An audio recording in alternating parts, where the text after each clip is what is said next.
Assalamualaikum warahmatullahi wabarakatuh. Perkenalkan, nama saya Nadira Salsabila Melinasari dengan NPM 138 sebagai moderator. Kepada yang terhormat Bapak Fatahillah, Magister Pendidikan. Pancasila sebagai ideologi negara. Jadi kelompok kami mengambil tema pencabulan sebagai ancaman serius terhadap ideologi Pancasila di kehidupan berbangsa dan bernegara.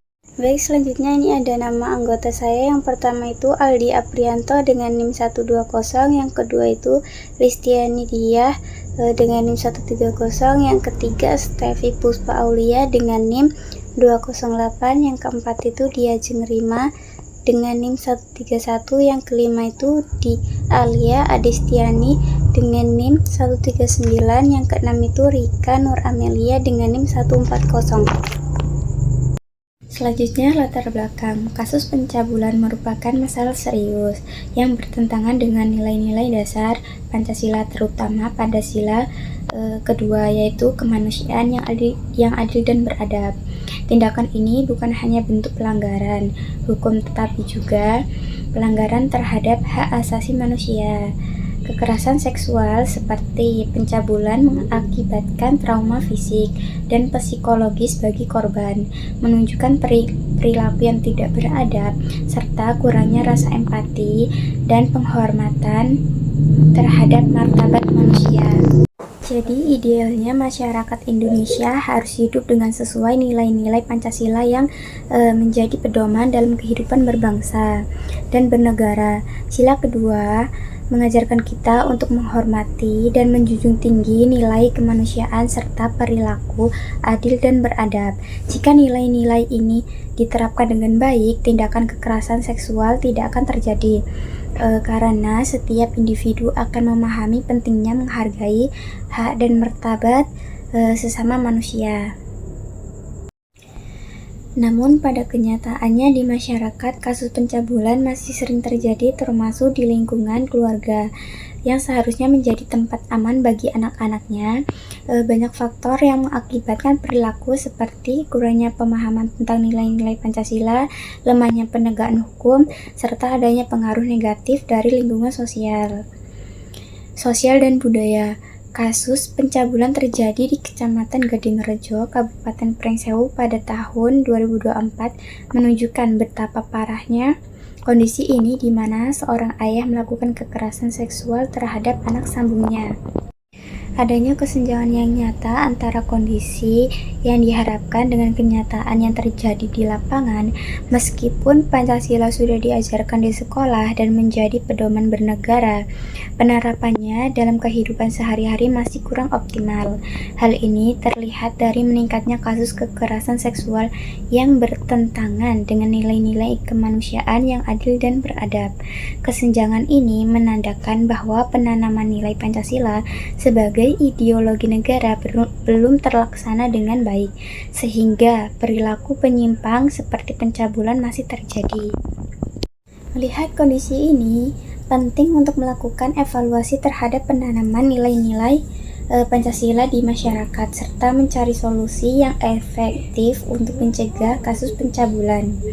Salah satu langkah yang bisa diambil adalah meningkatkan pendidikan karakter di sekolah yang berfokus pada nilai-nilai Pancasila, serta memperkuat penegakan hukum yang adil terhadap perilaku kekerasan seksual. Dengan demikian diharapkan masyarakat lebih memahami dan menerapkan nilai-nilai kemanusiaan dalam kehidupan sehari-hari, sehingga kasus kekerasan seksual bisa diminimalisir.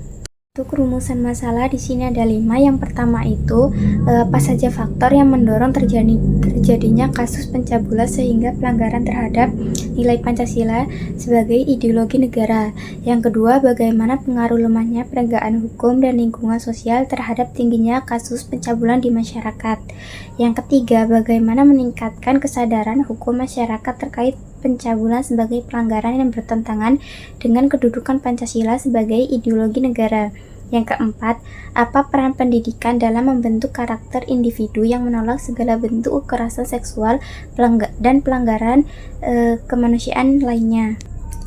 Yang kelima, bagaimana pandangan Pancasila yang berkedudukan sebagai ideologi negara terhadap kasus kekerasan seksual.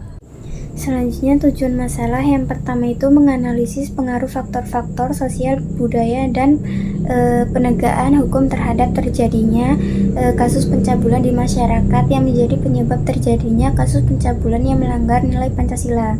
Yang kedua, mengetahui cara meningkatkan kesadaran masyarakat mengenai pentingnya nilai-nilai Pancasila dalam mencegah kasus kekerasan seksual. Yang ketiga, menganalisis peran pendidikan dalam menanamkan nilai-nilai Pancasila untuk membentuk karakter yang anti kekerasan. Yang keempat, mengeksplorasi pandangan Pancasila sebagai ideologi negara terhadap kasus pencabulan.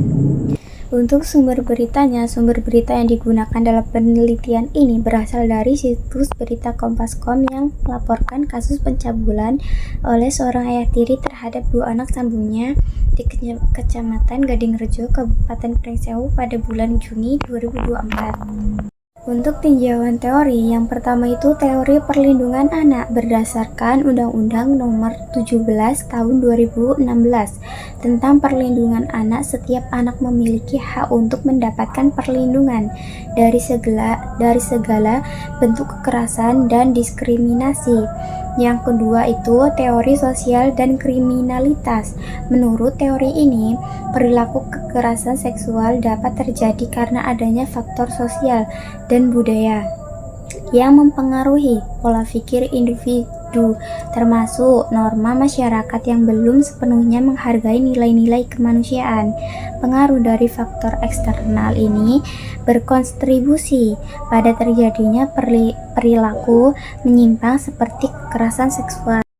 Untuk metode pengkajian, subjek pengkajian adalah orang, tempat, atau benda yang diamati sebagai sasaran. Subjek yang menjadi sasaran pada pembahasan ini adalah yang pertama itu kepala pekon desa, yang kedua masyarakat di Kecamatan Gadingrejo, yang ketiga keluarga korban, yang keempat pelaku, yang kelima pihak berwenang seperti polisi dan lembaga perlindungan anak.